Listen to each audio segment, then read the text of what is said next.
د الله سره مخامخ کېدل دوی نه مني. نو اوس ورته ووایه چې تاسو نه به ملک الموت روح اخلي. اسرائیل باندې خلکو مشهور کړی دی او په بعضې آثارو کې داسې راغلي دي اهل کتابونه چې کوم آثار نقل شوي دي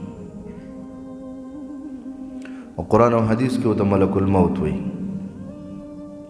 قرآن کریم کې نور آیتونه داسې مشته چې هغې کې ویلي دي چې زمونږ ملائک د دې خلکو نه روحونه اخلي، د جمع لفظ ویلی دی. یوې سورې انعام کې فرمایلی دي توفته رسولنا وهم لا یفرطون. زمونږ ډېر شي استازي دي، ملائک دي، هغه د خلکو نه ساه اخلي. او سورې انفال کې هم فرمایلی دي چې کله د دې کافرانو نه د ملائک روحونه اخلي. نو هلته هم دا ویلي دي اذ یتوفى الذین کفروا الملائکة یضربون وجوههم وادبارهم. سورہ محمد کې هم د جمع لفظ ویلی دی اذا توفتهم الملائکة فکیف اذا توفتهم الملائکة یضربون وجوههم وادبارهم. او دارنګه هغه آیت کریمه کې سورہ نساء کې هم فرمایلی دي چې ان الذین توفتهم الملائکة ظالمی انفسهم ان الذین توفاهم الملائکة ظالمی انفسهم قالوا فيما كنتم. هلته ملائک د جمع صيغه ذکر کړي. نو دا د جمع الفاظ دلیل دی په دې خبره چې یوازې یو ملک نه دی، یو ملائک نه دی چې هغه د خلکو نه روحونه اخلي او بس دا ټولې دنیا ته ملک الموت ځان وررسوي. هغه په یو وخت کې ډېر مړي کېږي او په همدې یو سیکنډ کې به څو مړي په پاکستان کې وي، څو مړي به په امریکا کې وي، څو به په بل ځای کې وي. نو په آن واحد کې ورته څنګه ملک الموت وررسي؟ نه، ملائک د روح د قبض کولو ډېر شی دي. او دلته چې ویلي دي چې ملک الموت تاسو نه روح اخلي، نو دا معنا ده چې ټولو نه دا یو ملک الموت اخلي؟ نه، د دې مطلب دا دی چې دا ملک الموت د دې نورو ملائکو مشر دی. نو کشران یو کار وکړي او د هغې کار نسبت به مشر ته مجازن کېږي. نو په دې طریقه دا دی. په دې ځای باندې بیا تفسیر روح المانی او حدیث راوړی دی چې کوم شهید چې په اوبو کې ډوبېږي نو د هغې نه ملائک روح نه اخلي. د ابن ماجه روایت دی د ابو امامه رضی الله عنه نه چې نبی صلی الله علیه وسلم فرمایلی دي ان الله تعالی وکل ملک الموت علیه السلام بقبض الارواح. الله پاک مقرر کړی دی ملک الموت په قبض د روحونو الا ارواح الشهداء الا شهداء البحر فانه سبحانه يتولى قبض ارواحهم.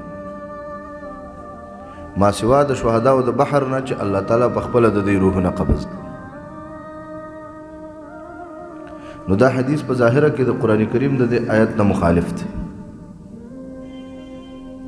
لہذا موږ به د دې حدیث سند ته وګورو. که سند کمزوری نو بیا غورځو. دا حدیث ابن ماجه راوړی دی، روح المانی دلته ذکر کړی، خو دا کمزوری حدیث دی. د دې په سند کې یو راوي دی عفیر ابن معدان. عفیر ابن معدان دا ضعیف دی.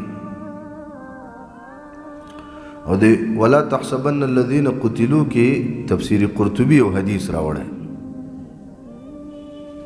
بیا هغه حدیث په دې مشارع الاشواق کې ابن نحاس هم راوړی دی. مشارع الاشواق الى مصارع العشاق د ابن نحاس دمشقي کتاب، هغه د قرطبی نه راغستی. او قرطبی لیکلی دی چې نبی صلی الله علیه وسلم فرمایلی دی چې د شهید دپاره په پیغمبر باندې 5 فضیلتونه دي او خصوصیتونه دي. یو خصوصیت دا دی چې پیغمبر ته مړی ویلی کېږي خو شهید ته مړی نه ویلی کېږي.